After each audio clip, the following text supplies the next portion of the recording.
I did my graphic design bachelor 2 years ago. My work is in the Asian and more specifically Chinese diaspora of Rotterdam, of the Netherlands.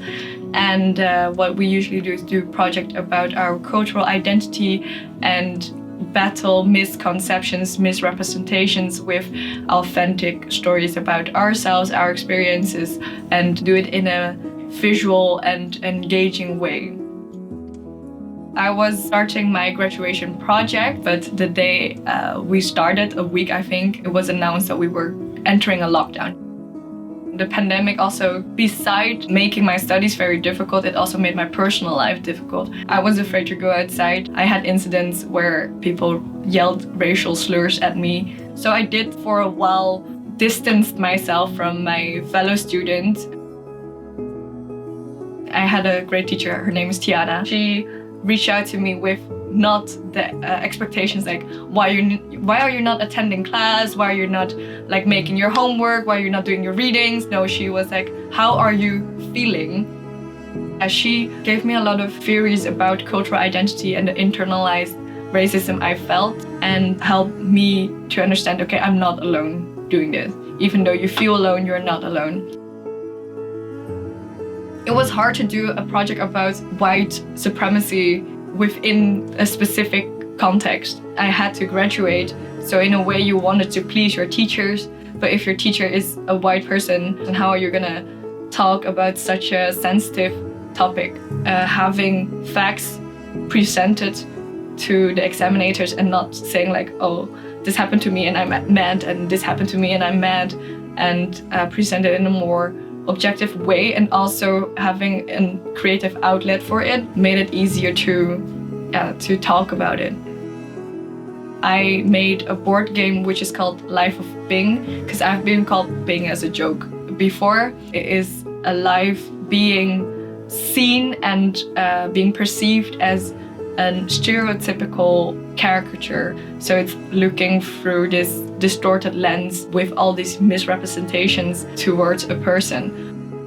I collected educational materials from primary school, for instance, color pictures, which were usually very offensive coloring pictures with slanted eyes and chopsticks in the hair, and yeah, but they still use it, and because people perceive it as innocent because it's been used to educate children. But when you start so early telling kids like, this is how you're supposed to look at people that are associated from China or associated from Asia, when they grow up, how would they approach me, for instance? So I made a board game about it where you go through life and you can pick out cards which consist of microaggression, internalized racism, and educational materials like explaining what the underlying message is from something.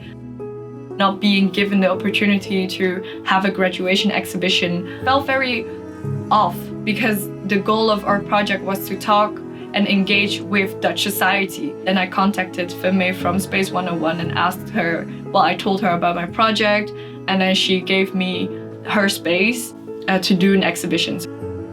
As an art student, you appreciate cultural events, you appreciate having these creative outlets, and when it was shut down everywhere, you would look for it more.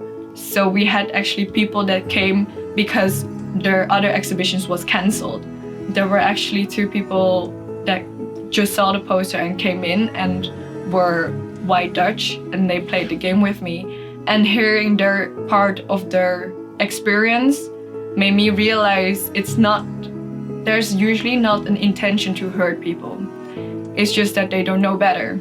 They haven't been educated. So I pulled, during the game, playing with them, I pulled a card with a microaggression on it. It was probably like, I don't know, ching chong chong or whatever. It was a joke. And then the guy that was playing it said like, oh, I made that joke before.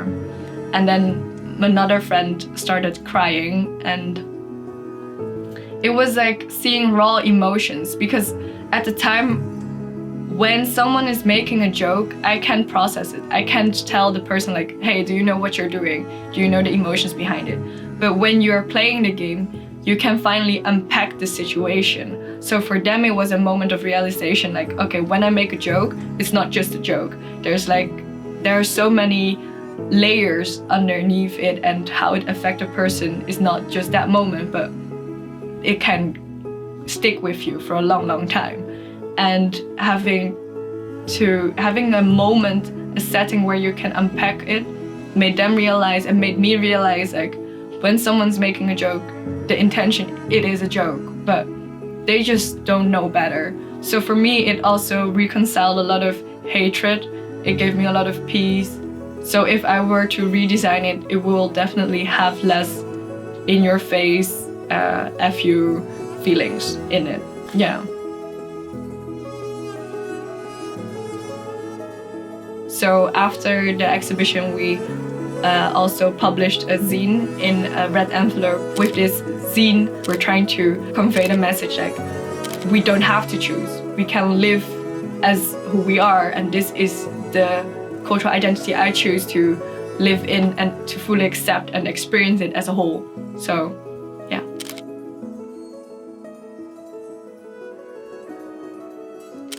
I'm Faye, and this is my story.